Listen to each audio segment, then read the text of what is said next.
Hola, soy Andrea Cogollos. Como todos los meses, es un gran placer para mí darle la bienvenida a esta nueva entrega de Lejá en Panamá. El día de hoy iniciamos el programa presentando a Monseñor José Domingo Ulloa, arzobispo metropolitano, y al rabino Gustavo Kraselnik de la congregación Kosher de Israel, quienes nos hablarán sobre la conmemoración de Tisha B'Av, un día sagrado de ayuno en el cual se recuerda la destrucción del primer y segundo templo de Jerusalén, al igual que sobre el lugar central de esta ciudad para ambas tradiciones religiosas. Veamos. Gracias, Andrea. Nuevamente estamos aquí con el honor y el placer de recibir a nuestro buen amigo Monseñor José Domingo Ulloa Mendieta, arzobispo metropolitano, para conversar. Y en estas fechas en que la tradición judía tiene un día particular en el calendario, que es el 9 del mes hebreo de Av, o Tisha B'Av, que es una jornada de duelo nacional que durante siglos condensó una serie de tragedias que ocurrieron en nuestro pueblo, destacándose fundamentalmente la destrucción del primer templo de Jerusalén y la destrucción del segundo templo. El primer templo en el siglo VI, antes de la era común, cuando Nabucodonosor, al frente del ejército babilonio, llegó a Jerusalén y destruyó el templo, que fue reconstruido después, y la segunda ya en la época romana, cuando Tito, al frente del ejército romano, entonces destruye el templo. Esto es una catástrofe teológica, es una catástrofe nacional, por supuesto, por lo que implica, y en la historia quedó asentado este día por lo que significó, por lo que representaba el templo, por lo que representaba Jerusalén para el pueblo judío. Es un día de ayuno, es un día triste en el calendario, donde recitamos las lamentaciones que la tradición atribuye al profeta Jeremías para marcar un poco el espíritu triste de la jornada. Yo creo que es realmente importante la memoria histórica de lo que nosotros somos, lo que han sido nuestros antepasados, y especialmente lo que ustedes celebran en relación a la destrucción del templo, también signo de la presencia de Dios en medio nuestro, y creo que las generaciones actuales no podemos olvidar esos grandes acontecimientos que nuestro pueblo ha ido viviendo, ¿no? Y creo que esto también lo podíamos replicar hoy día también, en ese día también de hacer memoria. Deberíamos hacer también memoria de esos duros acontecimientos que nos han podido pasar en la historia, que no podemos olvidar y que los recordamos precisamente para que no se repitan. Y qué mejor forma también de que esos días duros, difíciles que hemos vivido en la historia, podamos hacerlo precisamente con la oración, pidiendo perdón, ayuno, y creo que esto es una nota también característica de las diversas religiones y nosotros especialmente la religión católica. Muchas de las acciones que realizamos vienen precisamente también de estas acciones de la tradición del pueblo judío, y creo que esto es lo que nos ayuda también a hermanar lo que cada uno de nosotros somos y cómo ir bebiendo de las mismas fuentes que después la vamos adecuando a la actualidad de lo que como pueblo y religiones vamos viviendo en el día de hoy. Sí, tú dijiste una cosa que es muy valiosa, el tema de la memoria histórica, la necesidad de mantener viva la experiencia pasada como una forma de nutrir el presente. Y hay una dimensión que tiene Tisha B'Av que para mí es muy valiosa, que tiene que ver con que los sabios dicen que en Tisha B'Av, que es esta jornada de duelo, es el día en que nace el Mesías. Hay una idea muy arraigada de esperanza, aún en medio de la destrucción, del desconsuelo, de lo que representó estas destrucciones del templo y otras tragedias que a lo largo de los siglos se han ido añadiendo a esta serie de cosas para recordar, no dejar de lado que la esperanza mesiánica de un futuro mejor también emerge de los escombros de la destrucción. Sí, creo que esto es muy importante hoy día, ¿no? En medio de lo difícil que podemos vivir, en medio de lo que la historia nos va presentando, siempre hay la esperanza de ese día mejor y de las cenizas también emergemos para ahora las nuevas generaciones hacer realidad tal vez el sueño de nuestros antepasados. Y sin duda Jerusalén, esta Jerusalén terrenal destruida a la cual a los judíos durante siglos se le prohíbe su acceso, marca por un lado la angustia, frustración de la nación por lo que Jerusalén simboliza, pero a la par emerge la noción de esta Jerusalén celestial, esta aspiración, este ideal de una ciudad que representa la perfección, el ideal en esa comunión profunda con Dios. Yo creo que sí, hablar siempre de Jerusalén, yo creo que para la religión monoteísta es el centro, la aspiración, el sueño de esa Jerusalén física, pero también ahora la Jerusalén celestial. Y pensaba cuando hablamos de Jerusalén, creo que para nosotros, los cristianos, para ustedes los judíos, es como esa ciudad de la presencia de Dios, es como el sueño de Dios para ir ya soñando en que un mundo nuevo, una sociedad de hermanos se puede hacer presente en medio de nosotros. Y creo que también el anhelo de todos nosotros es también visitar y caminar por esas ciudades de Jerusalén, la física, pero sobre todo la espiritual. Sí, hacer que la Jerusalén terrenal se parezca a la Jerusalén celestial. Gracias. Andrea, regresamos contigo. Muchas gracias, Monseñor Ulloa y Rabino Gustavo. Muy interesante su explicación sobre el papel fundamental que juega la ciudad de Jerusalén desde tiempos inmemorables para judíos y cristianos. Antes de continuar, deseamos invitarlos, apreciados televidentes, a que nos sigan en las redes sociales @lejaenpanamá. Allí podrán ver el programa completo, segmentos puntuales y dirigir todas sus preguntas y comentarios.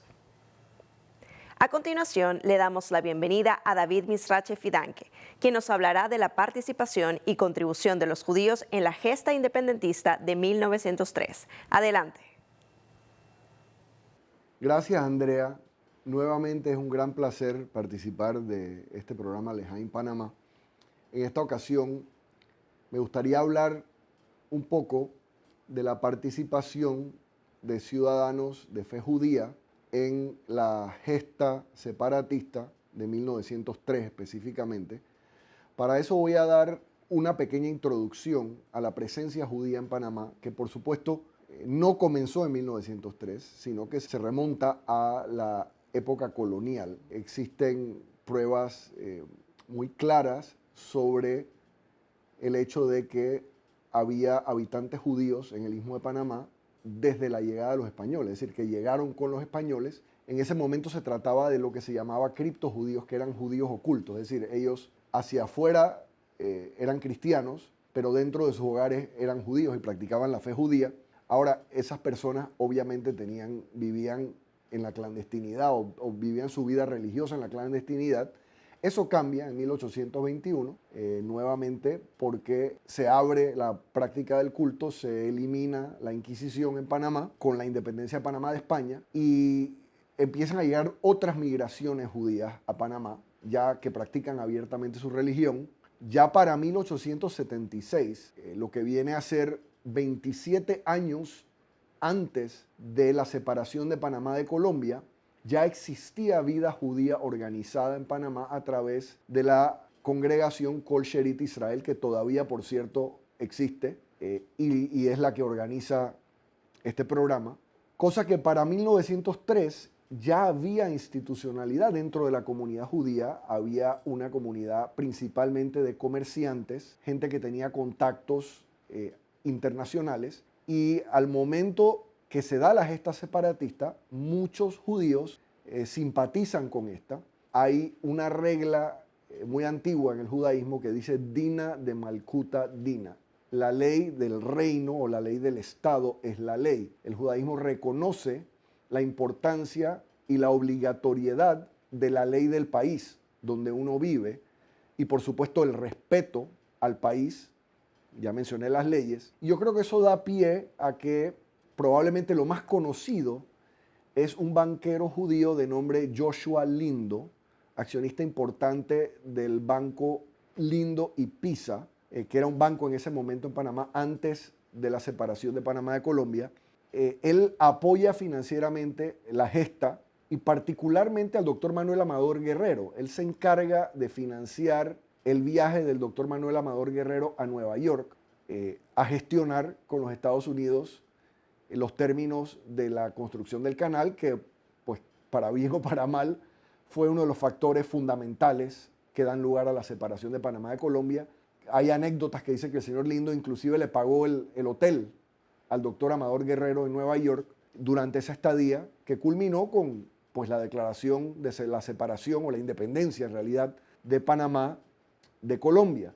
Mientras el señor Joshua Lindo estaba apoyando al doctor Manuel Amador Guerrero, en Panamá la comunidad judía no dejaba de apoyar a la gesta. Estoy seguro que había otros que no estaban de acuerdo, pero el trabajo histórico hecho principalmente por el doctor Alberto Osorio, que es un historiador muy reconocido, habla de que en Panamá familias como los Cardoce apoyaron inclusive con las telas para la elaboración de la primera bandera de Panamá. Isaac Levi Toledano y otro señor apellido Herman, por ejemplo, ayudaron con los salarios. Entiendo que al Batallón Colombia había que pagarle sus salarios. Cuando ellos salen, ellos lideran ese trabajo. Un señor de León también estuvo involucrado en parte de eso. Y yo creo que tiene que ver mucho con el carácter cosmopolita de la comunidad judía. Eran personas que venían de otras partes del mundo, tenían contactos, ya les mencioné el tema del señor Joshua Lindo, sus contactos en Nueva York, en el mundo financiero. Había gente que tenía contactos a nivel diplomático. Entiendo que había un señor Ehrman, que era en ese momento funcionario diplomático honorario de los Estados Unidos y tenía buena comunicación con el superintendente del ferrocarril, que era en ese momento una de las personas más poderosas en el país. Y pues los judíos sirvieron como un canal de comunicación gracias al hecho de que tenían ese origen, venían de las islas del Caribe, algunos venían de Francia, de Alsacia, eran políglotas y eso pues siempre es una herramienta importante en cualquier movimiento independentista porque se requiere no solamente del reconocimiento interno, sino del reconocimiento externo. Y creo que eso fue una gran contribución y nuevamente es algo de que los judíos panameños nos sentimos muy orgullosos porque hemos aportado a esta nuestra nación sin olvidar el hecho de que practicamos una religión distinta a la de la mayoría, que de hecho es muy importante mencionar que se ha respetado ese derecho al libre culto desde el día de la separación hasta el día de hoy. Eso está consignado en la Constitución y justo después de la separación, por ejemplo, los funcionarios consulares acreditados en Panamá de países que reconocieron la independencia o la separación incluían a 3 judíos. Uno era mi tatarabuelo, Benjamín Fidanque, que era el representante acreditado del Reino de Bélgica. El otro era el señor Abraham Jesurún, que era el representante acreditado del Reino de Holanda. Y el otro era un señor Herman, que era el representante en ese momento acreditado de Francia. Lo que deja ver, de los 13 cónsules que reconocen a Panamá, 3 eran judíos radicados en Panamá, que por cierto es un porcentaje muchísimo más alto del porcentaje de judíos que vivían en Panamá en esa época, que era negligible, menos del 1%, muchísimo menos, y que sigue siendo negligible dentro del porcentaje de la población total de Panamá. Así que creo que es algo de admirar, es algo del cual nos sentimos muy orgullosos de haber contribuido a la nacionalidad de este país, de la República de Panamá.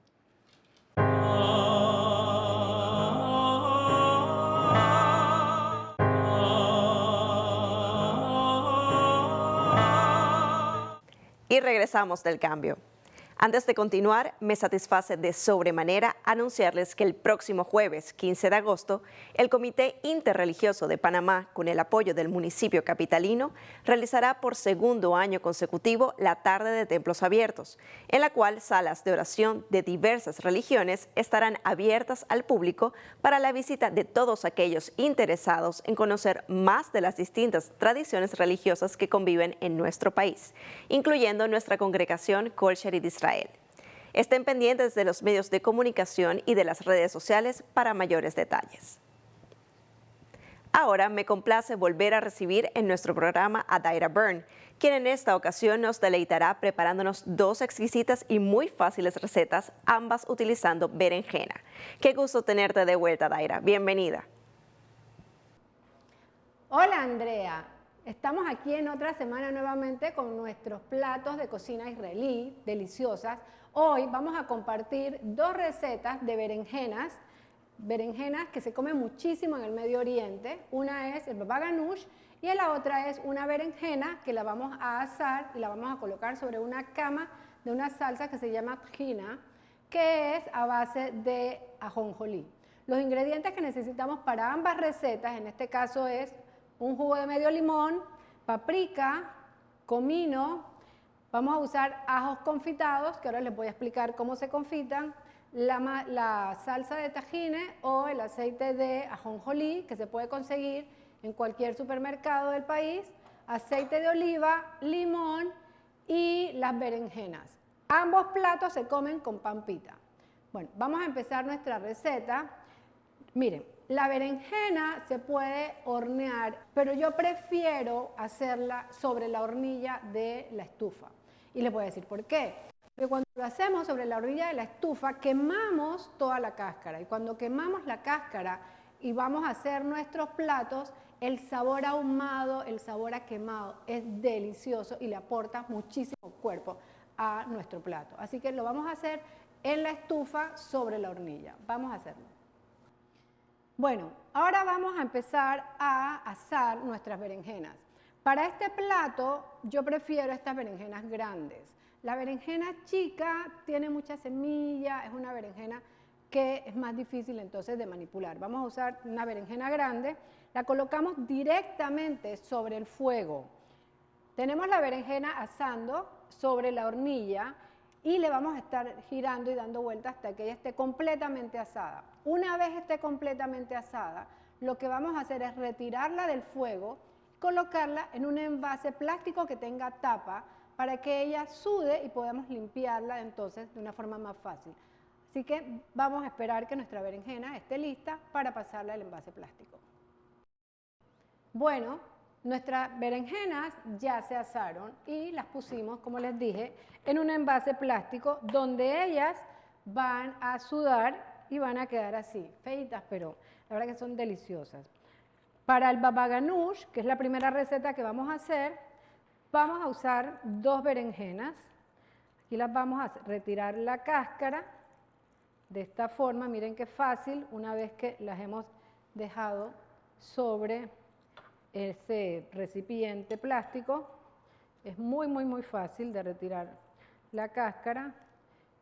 El color este que tiene a mí me gusta y me encanta porque ese color va a quedar una crema que no es pálida, sino que va a quedar una crema muy rica y con el sabor quemado, ahumado del fuego. Okay. Una vez que tengamos nuestra berenjena así, lista, limpia, vamos con una cuchara a proceder a partirla porque ella se parte muy fácil. Aquí partimos trozos y lo vamos a pasar al procesador. Nuestra receta es dos berenjenas, pero para este programa vamos a hacer una sola berenjena. Perfecto. Ahora vamos a añadir los otros ingredientes.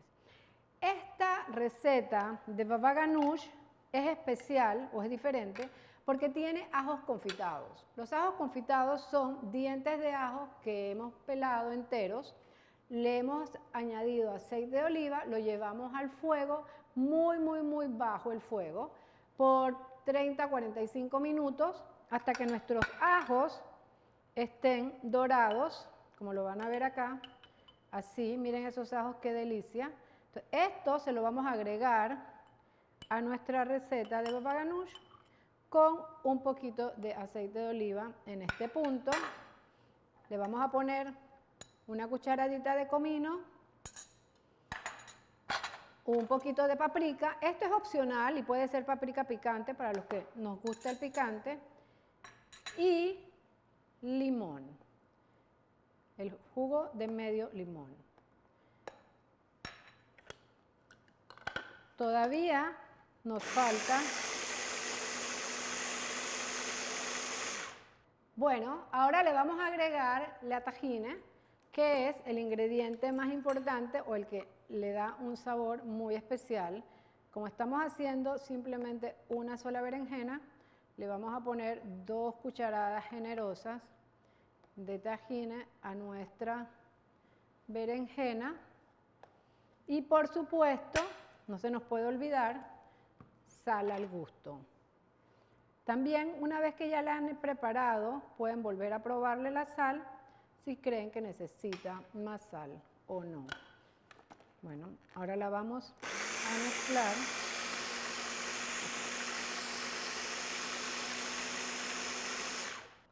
Bueno, ya tenemos nuestra crema de baba ganoush. El baba ganoush es un dip realmente que se puede usar como al principio de las comidas, y como les comentaba, se come con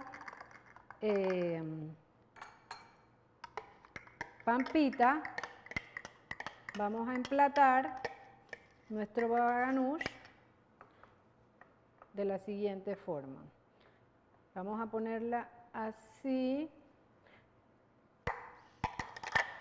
Le vamos a poner un poquito más del aceite de oliva que tenemos de nuestros ajos confitados,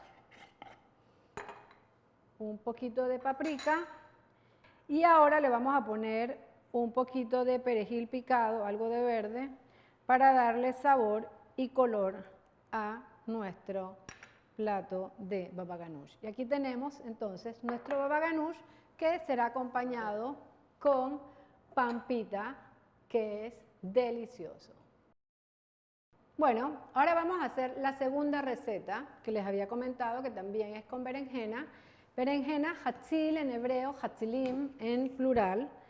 Vamos a sacar la otra berenjena que ya habíamos asado previamente y le vamos a hacer el proceso de limpiar la cáscara como hicimos con la otra.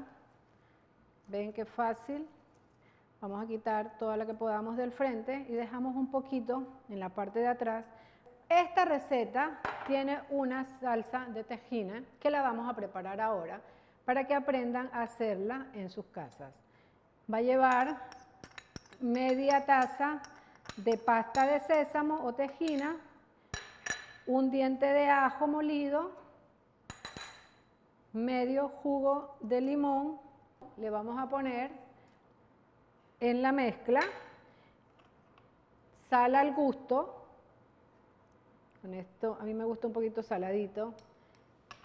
Y agua helada. El agua tiene que estar bien fría de la nevera para que podamos hacer entonces nuestra mezcla muy bien. Vamos entonces a proceder con cuidado.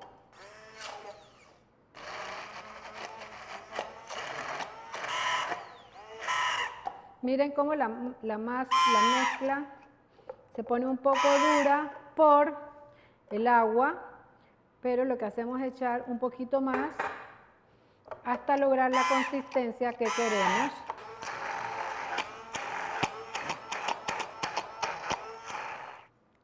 Y procedemos a emplatar. Esto, créanme que es una delicia. Tuve una cena de Shabbat hace poco con unas amigas, celebrando el cumpleaños de mi nieto, aunque él está en Israel, y les encantó este plato. Simplemente ponemos aquí nuestra salsa y luego de esto, es muy fácil, vamos a colocar la berenjena sobre la salsa y la vamos a abrir con nuestras manos. Aquí podríamos ponerle un poquito de agua para crear una salsa más líquida para efectos de decorar nuestra berenjena. Esto quedó muy bien. Entonces lo que vamos a hacer es verter un poquito más. Bueno, entonces emplatamos nuestra berenjena con un poquito de aceite de oliva encima. También le vamos a poner paprika y por supuesto el verde para darle un toque y porque nos intensifica el sabor. Por supuesto la sal. La sal porque nuestra berenjena, recuerden, no tiene nada de sal, así que le vamos a añadir sal. La tajina está deliciosa, ya la probamos y está muy bien. Y bueno, a mí me gusta ponerle comino, pero es opcional si quieren o no ponerle comino. Tenemos aquí ya nuestros dos platos de berenjena. Tienen el baba ganoush y tienen la berenjena asada. Ambos platos se comen con pampita y a disfrutarlo. Muchísimas gracias. La Congregación Kol Sherid Israel organizó con éxito la 6ª edición de Mosaico Panamá, País de Oportunidades. Mosaico es un espacio en el que aspiramos a promover una conversación relevante en nuestro país, destacando el pluralismo como la bandera de nuestra propuesta. Aquí celebramos la diversidad y la riqueza de Panamá, creando un espacio de aprendizaje y crecimiento. El evento reunió a 6 reconocidas personalidades, quienes compartieron historias de éxito que hacen grande a nuestro país. Laura Flores, directora de las Américas de la ONU. Camila Adames, periodista.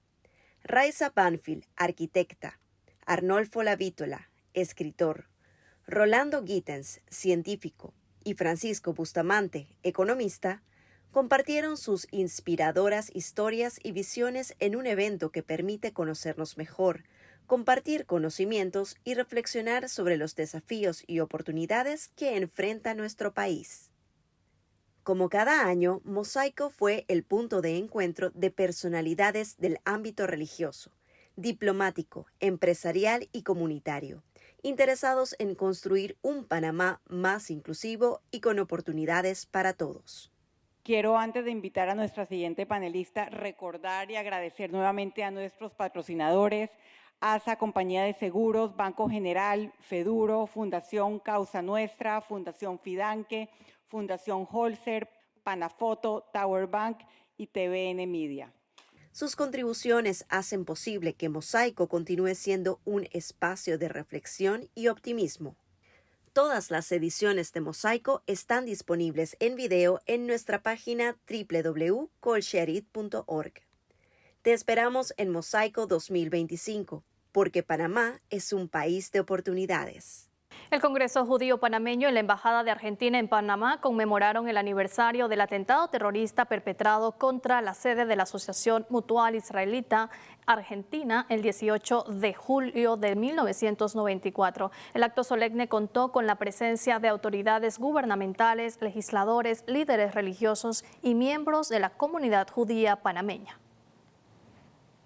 Vamos a tener también un momento para las víctimas, para orar por ellas y también recordar lo que sucedió y también en el caso de la Argentina evocar otro atentado terrorista que golpeó a la Embajada de Israel 2 años antes de la AMIA, así que también es una ocasión para ello, ¿no?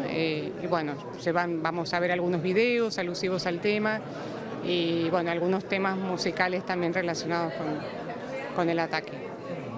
Gracias, Amado. ¿Su apellido pita con doble T o...? Con doble T. Doble T, gracias. Porque todavía no se ha terminado de esclarecer totalmente el atentado. Sabemos que hubo responsabilidad de Hezbollah, de Irán, pero hay una conexión local que todavía no pudo ser develada por incompetencia o por incapacidad de las autoridades, así que seguimos levantando nuestra voz para reclamar justicia.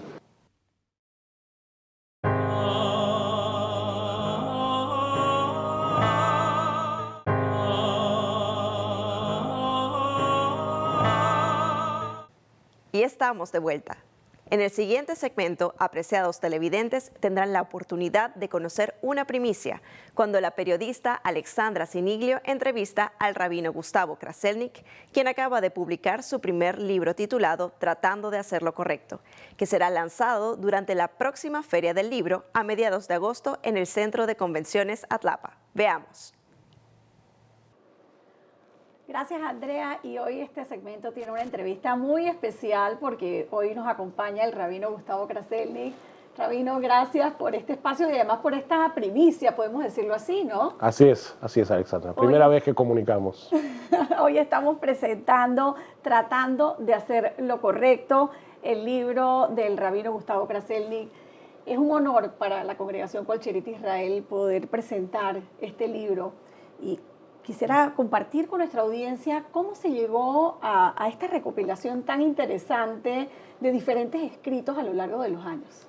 Así es, estamos muy felices, muy orgullosos de tener finalmente un libro y que esté promovido por la Congregación Kol Sherit Israel, que recopila una serie de artículos que fui escribiendo a lo largo de los últimos años en distintos espacios sobre temas varios. Y que siempre muchas personas me decían, bueno, escribiste el artículo y quedó ahí, ¿qué podemos hacer? Que sería buena idea tenerlos todos juntos, tener un libro, así un poco fue gestionándose en mi cabeza esta idea. Así que bueno, hace un tiempito atrás decidí que era hora de organizar el material, editarlo, adaptarlo, y pudimos hacerlo con nuestro editor en jefe, Roberto Maduro, a quien le agradezco la gran labor que hizo, y todo el apoyo de otra gente que tiene como fruto finalmente este libro. Un libro muy especial, ¿verdad? Me encanta el resultado, pero me surge la curiosidad porque no lo recuerdo. ¿Cómo queda el rabino Gustavo escribiendo columnas en los medios de comunicación? Es un tema interesante, al menos para mí, por cómo fue el desarrollo, ¿no?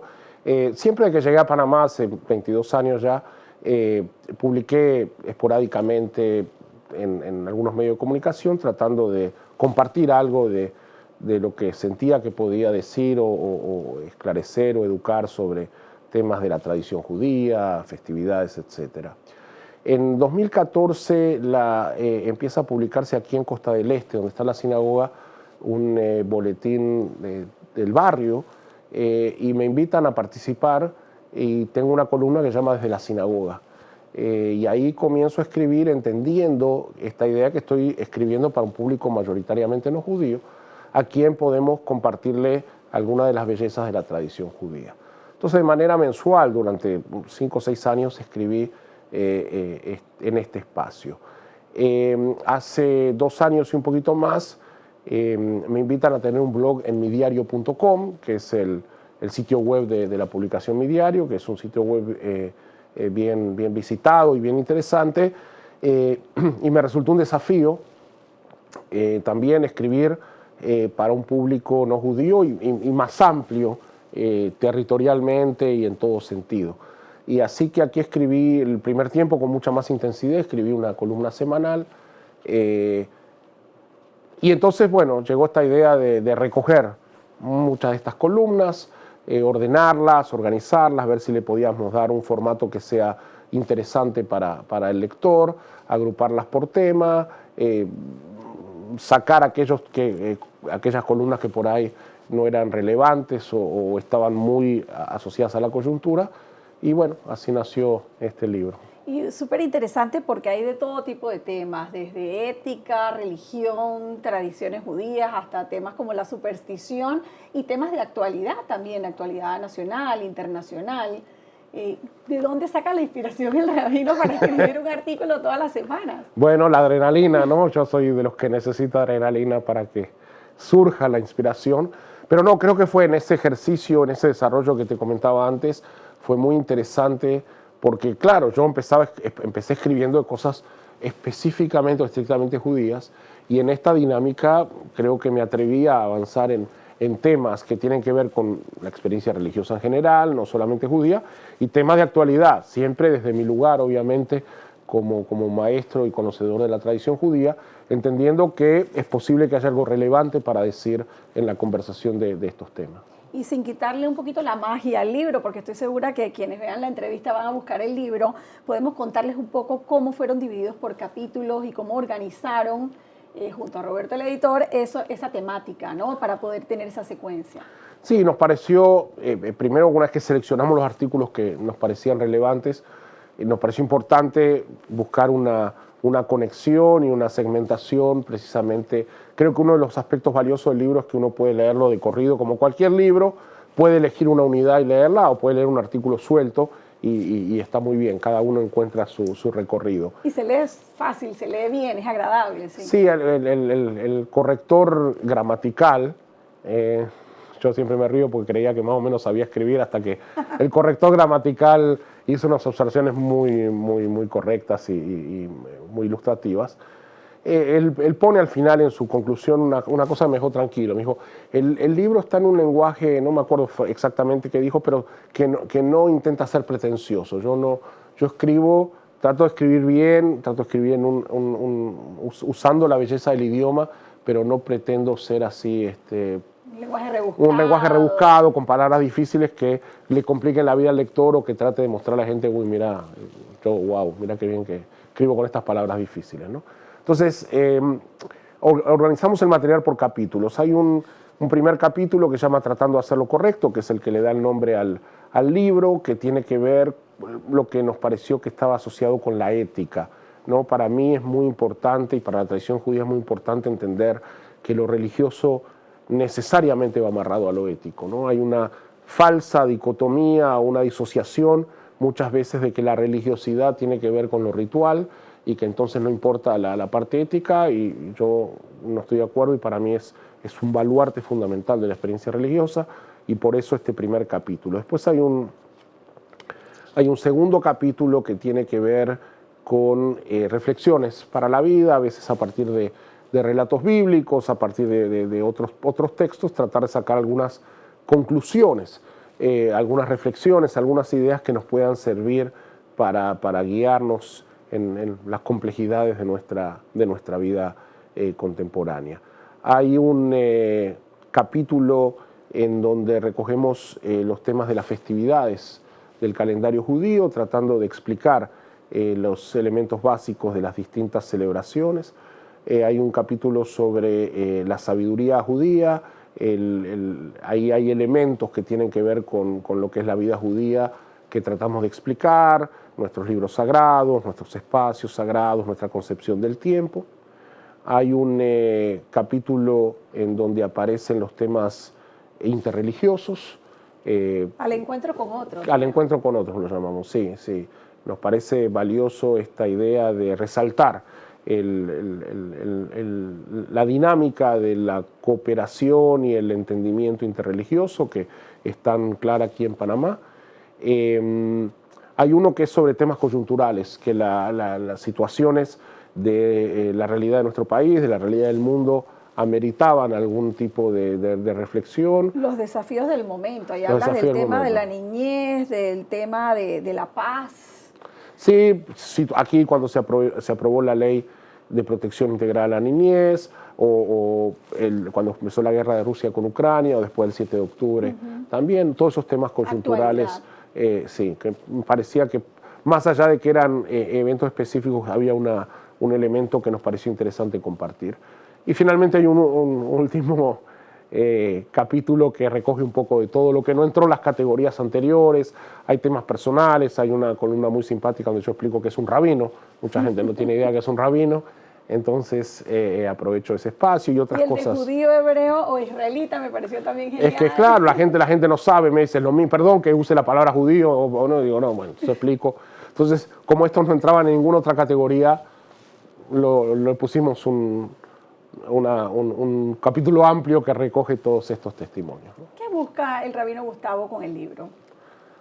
Bueno, es una buena pregunta, no me lo he planteado mucho.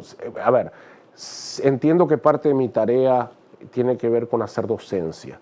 Vivimos en un mundo en donde hay mucha información, pero no hay filtros.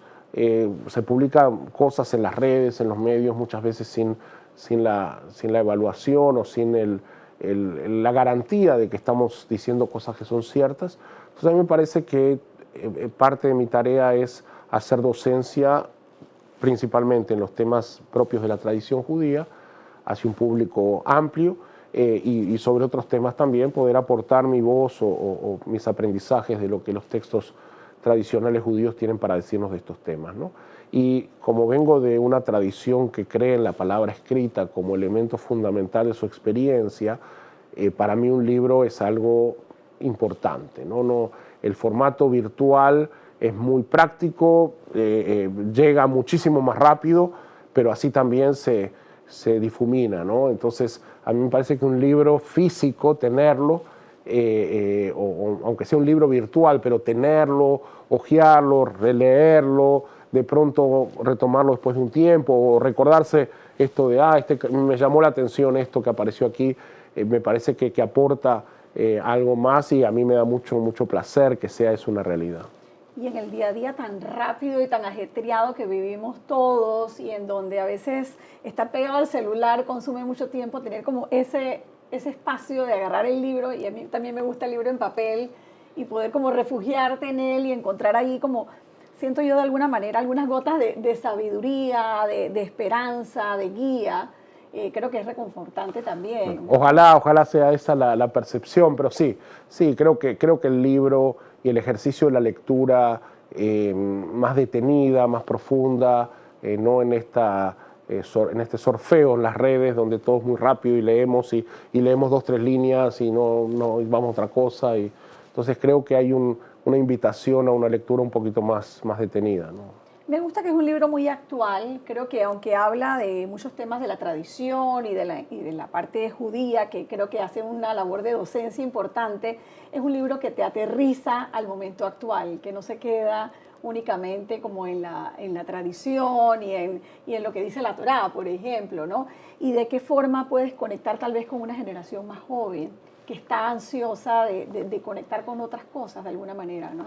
Sí, bueno, yo siempre bromeo porque mi ordenación rabínica la recibí en 1996, así que técnicamente soy un rabino del siglo pasado, ¿no? Entonces hay un desafío de mantenerse vigente, ¿no? Y sin duda, ahora hablando en serio, los cambios radicales que vive nuestra época nos interpelan, ¿no? Nos obligan a entender que o nos reinventamos o nos readaptamos sin perder la esencia, pero entendiendo que hay nuevas maneras y nuevas tecnologías y nuevos recursos, no nos volvemos obsoletos, ¿no? Que es un tema que uno está observando en distintas sociedades en donde lo religioso está empezando a quedarse de lado. Entonces creo que hay un desafío importante. Entonces, bueno, uno trata de hacer lo mejor posible. Mi hijo tiene 20 años, así que también de alguna manera tengo esa referencia de lo que los jóvenes de esa edad están atravesando y están pasando, y bueno, ojalá pueda el libro cumplir algo de ese rol, ¿no? ¿Y cuál es el plan ahora con el libro? ¿Se va a presentar en la próxima feria del libro y de ahí para adelante qué viene? Bueno, esa es una historia muy simpática porque lo vamos a presentar en la Feria del Libro y vamos a hacer una presentación conjunta con el padre Miguel Ángel Ciao Ruiz, quien fue párroco aquí en la iglesia de San Lucas en Costa del Este, que es un buen amigo y con quien hicimos muchas cosas juntas. Entonces surgió de casualidad que él presenta su libro, yo el mío, y dijimos, bueno, hagámoslo juntos. Y es interesante porque vuelve la historia al inicio. En la columna en Costa del Este News, él tenía un espacio que se llamaba obviamente desde la iglesia y yo tenía el desde la sinagoga, y ahí se produjo este encuentro entre nosotros que después se transformó en una amistad, en una colaboración. Hicimos cosas muy lindas entre la parroquia y la sinagoga, y bueno, esto es un nuevo capítulo más en esa relación, en esa colaboración, en este espíritu de diálogo fraterno, en donde entendemos que más allá de las diferencias obvias que tenemos, nos unen muchas cosas, así que el placer de estar juntos y presentar juntos el libro en la próxima Feria del Libro, y después ya va a estar a la venta en gracias a la distribución de Distribuidora Lewis y Grant Morrison y todas las librerías del país. Es un libro para todo el mundo, es un libro abierto. Sí, absolutamente, absolutamente. Cualquiera está hecho con este espíritu de docencia, con mucha claridad, y creo que todo el mundo puede encontrar algunas cosas para aprender, conocer más, referenciarse en reflexiones generales y aprender de la tradición judía en otros aspectos. Y el rabino va a seguir escribiendo, porque debe Sí. ser el segundo libro luego, ¿no? Bueno, he logrado el objetivo de este primer libro, estoy muy satisfecho y veremos qué depara el futuro, pero ojalá, como dije antes, para mí la palabra escrita tiene un lugar importante en el recorrido de la humanidad y en nuestra propia experiencia, así que ojalá. Bueno, y como dice Milton Cohen Enrique Sasso en el prólogo del libro, el rabino Gustavo Kraszelnik tiene 20 años dando su palabra en el púlpito aquí en la Congregación Kol Sherit Israel, pero también en entrevistas, seminarios, foros, y también tener la suerte de tener esos testimonios en escrito es, como decía al inicio de esta entrevista, de gran orgullo para la Congregación Kol Sherit Israel. Para mí el privilegio de tener esta primicia para los televidentes de Lejaim y poder compartir con el rabino Gustavo esas reflexiones de lo que hay detrás de tratando de hacer lo correcto. Así que la invitación para que participen en la Feria del Libro, conozcan en primera persona este libro tratando de hacer lo correcto y por supuesto que lo adquieren. ¿Algún mensaje final? No. Ojalá que el libro cumpla esta esperanza de ser un vehículo más que nos permita crecer en nuestra experiencia como seres humanos, hecho con mucha humildad y mucho cariño, así que seguramente será una forma más de seguir interactuando. Gracias, rabino A ti. Gustavo. Regresamos con Andrea y mientras tanto yo le pido al rabino aquí que me autografíe el libro.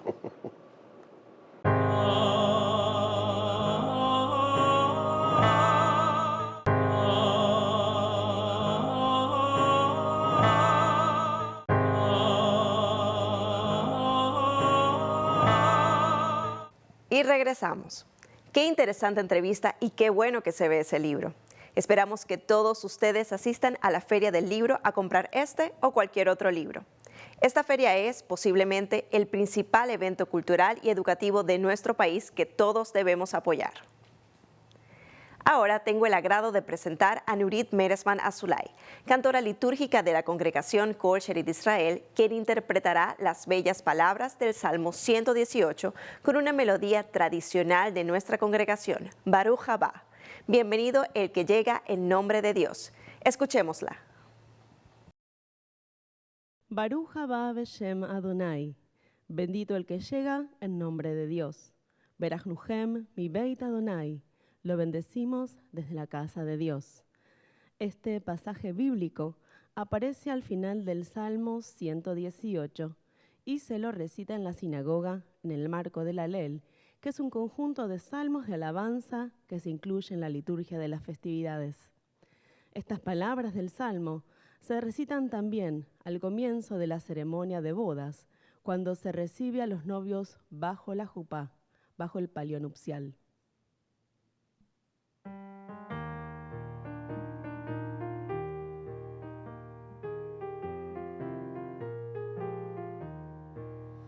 Baruch haba beshem Adonai, berachnuchem mi beit Adonai, el Adonai mayaher lanu, yisruchag va'avotim, yisruchag va'avotim, al karnot hamizbeach, eliata Eloi aromemeka, Eliata veodeka, Eloi aromemeka.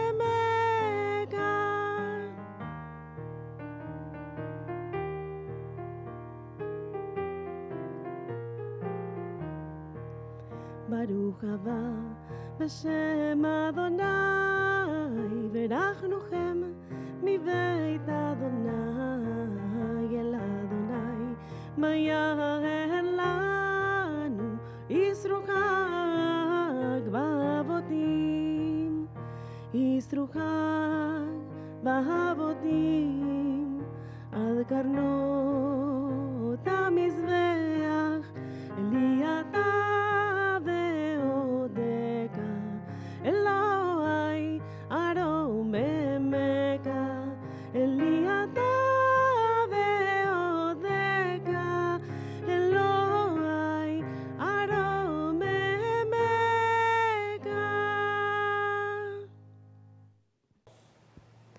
Muchísimas gracias, Nurit, por deleitarnos con esta hermosa melodía. Para finalizar nuestro programa de hoy, le damos nuevamente la bienvenida a Monseñor José Domingo Ulloa y al rabino Gustavo Kraselnik, quienes en esta ocasión nos hablarán sobre los líderes religiosos y el papel central que estos juegan en ambas tradiciones religiosas. Adelante.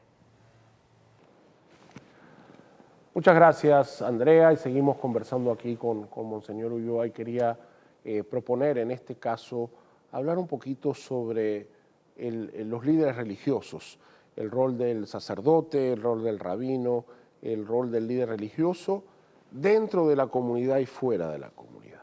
Es importante el rol que tanto el rabino, el sacerdote, los líderes religiosos tenemos a lo interno de nuestras comunidades. El ser guía, pero guía para mantener la unidad en medio de la diversidad de nuestras comunidades. Creo que todo guía religioso, su función primordial es puente de unidad en medio de esa diversidad, pero también en esa expresión que como comunidad tenemos fuera de los ámbitos religiosos. Y sobre todo yo creo que la nota característica de un líder religioso es precisamente que estamos para servir. Somos los primeros servidores de nuestras comunidades. El rabino quiere decir maestro. La tradición judía tenía la figura del sacerdote asociada al templo. Volviendo a lo que hablábamos antes, la destrucción del templo quitó el ritual que demandaba la presencia del sacerdocio, que estaba vinculado a una situación que se transmitía de padre a hijo, no era algo que uno accedía, sino que estaba en cierto grupo del pueblo judío. La figura del rabino emerge como el maestro, como el que conoce el texto, que conoce las interpretaciones y que puede dar una respuesta a las preguntas de la gente. Y si lo traemos eso a nuestra realidad, desde el punto de vista ritual, cualquier persona que conoce el protocolo puede oficiar un funeral, una boda, puede dirigir la plegaria. Al rabino se lo requiere para temas muy, muy técnicos y muy específicos, pero su rol principal es la de educar, la de ejercer el liderazgo a partir del conocimiento y de que representa la sabiduría de la tradición. En ese sentido, creo que el desafío hoy en día es hacer que todo eso sea relevante para las nuevas generaciones. Sí, yo creo que este es el gran reto que tenemos, ¿no? También en la Iglesia Católica es haber descubierto el rol sacerdotal a causa del bautismo, ¿no? Entonces, ahí nuestra figura ya de sacerdote va cambiando también y va en la línea, ¿no? ¿Qué es lo principal en nuestro ministerio, ¿no? Tendríamos que ser los maestros en la enseñanza de la palabra y también con el testimonio de nuestra propia vida, ¿no? Hacer coherente entre lo que decimos y hacemos. Yo creo que por ahí va la línea también en nuestra iglesia sobre lo que es el papel fundamental del sacerdocio y después está también unido al culto y que ahora hemos vuelto como a las raíces y en la participación de todos nosotros en esta comunidad cultural donde juntos celebramos también la presencia de Dios en medio nuestro. Entonces está la potestad de enseñar, de regir y también la potestad de poder coordinar entre todos la unidad en medio de esa diversidad que hay en cada uno de los miembros que asisten a nuestras comunidades. Hay una tensión, me parece, en la función, el rol que juega el líder religioso en nuestros tiempos, más allá de lo estrictamente ritual o que por definición es la tarea, ¿no? Hay un modelo, podríamos llamar burocrático, exacto, y hay un modelo más profético, ¿no? Para algunos el líder religioso tiene que, ¿no?, cumplir su función, hacer lo que manda el manual de cualquier denominación religiosa y quedarse ahí como un burócrata. ¿no? Y por supuesto están aquellos que se identifican con esta noción de los profetas bíblicos, de entender que tenían un rol que trascendía y entendían que el ritual solo era relevante en la medida que impactaba en la vida diaria de la gente, ¿no? En la construcción de una sociedad que en su dinámica cotidiana, en sus relaciones familiares, comerciales, sociales, pueda reflejar esa presencia de los valores de Dios. Y eso demanda una voz profética, ¿no? Nuestra capacidad de proclamar con voz alta, ser voz de los que no tienen voz y hacer un llamado a las conciencias de la gente para que actúen de manera consecuente. Sí, yo creo que en estos momentos es como una de las misiones primordiales de los líderes religiosos, ¿no? Ser voz de los que no tienen voz, que nuestra voz pueda hacer eco de esas voces que tal vez en la sociedad no son escuchadas y que tenemos nosotros la responsabilidad en nombre de ese pueblo de Dios poder manifestar cuáles son sus inquietudes, sus esperanzas, sus tristezas, y creo que hoy día este es el nuevo papel también del liderazgo religioso que tenemos nosotros en las diversas comunidades de fe. Y al final volvemos a lo mismo, lo importante es el testimonio, la coherencia de vida siempre entre lo que anunciamos y lo que cada uno de nosotros también vivimos.